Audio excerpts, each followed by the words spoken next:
BIREUN, saat ini pelajar di sekitaran jembatan Krueng Tingkuem, Kecamatan Kutablang, Kabupaten Bireuen harus berangkat sekolah dengan menaiki bot milik nelayan. Sebab jembatan yang sudah miring itu saat ini sedang dibongkar untuk perbaikan. Mereka, para siswa SD, SMP hingga SMA, harus mengeluarkan uang Rp3.000 untuk sekali jalan dengan bot tersebut. Karena jika melewati jalan alternatif, mereka akan menempuh jarak yang lebih jauh dan membutuhkan waktu lebih lama.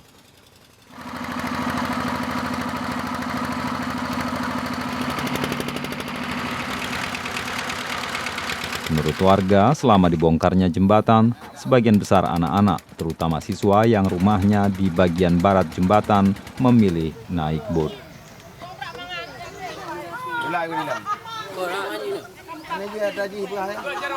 Dari Bireuen, Zaki Mubarak, Seram BIREUN TV.